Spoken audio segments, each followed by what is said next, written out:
Hello, it's the 28th of May in the Fruitwise Vegetable Garden. I want to talk to you today about water. We've had very little rain this year. In fact, we only really had 2 good days of rain since March, and it's now the end of May. Our ground is very, very dry, and it's dry deep down. Now, our overwintering vegetables haven't done too badly because they had their roots down into the water. The spring-sown vegetables have really needed watering carefully. So I want to show you how I water. We don't just spray water around with a hose, which is quite wasteful. I don't even use a rose on the watering can, which tends to sprinkle the water around. I apply the water very precisely into the rows because we've got so little of it. This is rainwater that we've collected in the rainwater butts, and we had a fortnight's good rain about 3 weeks ago. These are carrots. How long ago were they sown? These are carrots. These were sown about a month ago. Now I let that soak in and then I go on to the next row. If you just pour water onto the ground, generally, this is what will happen. It'll just spread around and it'll be wasted. If you pour it directly... Just lying on the baked dry? Yeah, if you do it directly into the rows, and then I'll actually take the hoe, draw up some dry soil to keep that water within the rows. We're so short of water. You'll notice also that I've very carefully hoed between these to keep down the weeds and to keep this fine tilth so that water will soak in. If we do have any rain or even a heavy dew, that will soak in more quickly as opposed to on the baked dry earth down here, where it's not soaking. So use your water wisely. Also, don't use it on things that don't really need it. Come up here and see the winter crops, Steve. We're going to be harvesting these garlic and these onions any time now. Can you tell us again about these onions here? Now these are the overwintered onions, sown. These are seeds sown in November. You sowed the seed in November, directly into the ground or? Yes. Now that's almost ready to harvest. There's really no point watering that. In fact, it'd be counterproductive.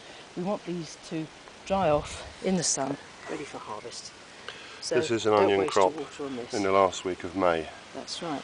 From overwintering. If you go behind you to the far corner, Steve, the spring-sown onions here could really do with watering. They're still in the growing phase. If you see, compare, they still want to grow, and we will get onions if we do nothing, but they'll be very, very tiny. If we can water these, it would be worthwhile. We're also watering the potatoes. We'll get a few tiny spuds if we don't water them, but they won't be very big. Now yesterday we watered these main crop potatoes.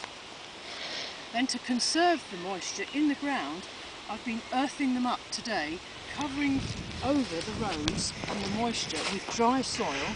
You don't use that hoe to earth them up, do you? You can do, just if you're doing it gently, or else you use the Chillington hoe. Again, getting rid of the weeds. And then we also mulch between the rows with any waste material, for example this over here. Did you get those nettles in I scythed down the other day? Scythed down the nettles, I let them wilt for a few days, put them between the rows. It helps to conserve what little moisture there is. Right. And I'd like now just to take you to where we've got the broad beans here. We've got the overwintered broad beans, which we're now harvesting. We've been eating these for a week and a half, haven't we? So I'm picking the good ones. And as I'm doing them, I'm cutting out any stems that have finished. I don't want that to be taking moisture out of the ground, which we need to keep in the ground. Is it as critical as that, you reckon? It's as critical as that, and I'm not watering these anymore. They're not very well filled, but I am watering our spring-sown broad beans, which have been full of flower, but I noticed the flowers weren't setting. The ground was too dry.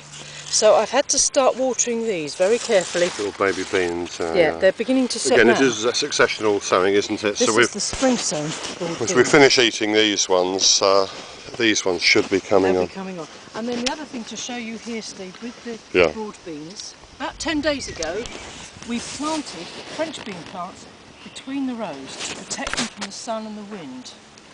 You can see they've got nicely established, and gradually, as I'm taking out these ones either side, they'll get more wind exposure, gradually harden off. So you're giving these hazel twigs to climb up? These are the climbing ones, they'll need some climbing supports. So we need to take these out. And I don't just pull up the whole plants, we keep the broad bean roots in. They've got the nitrogen fixing nodules on them. So when the stem is finished, just cut it right out.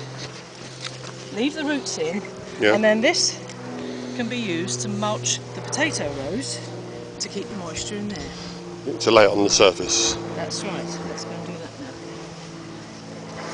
now. Okay.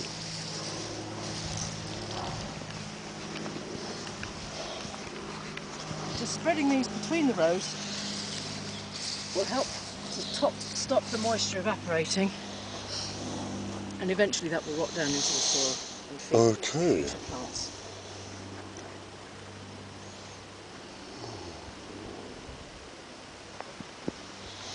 All right then, so signing off from the orchard where we're there's some nice carrots coming on, and various beans and various other stuff. And there's a little nursery of 111 106 rootstocks. 106 rootstocks. And here's the plums that we thinned out a little while ago. Look at the size of them now. Imagine what would happen if there were 10 times as many. That's just already weighing down. If you haven't thinned your plums yet, please, you're running out of time or you get broken branches. Thanks, Julia.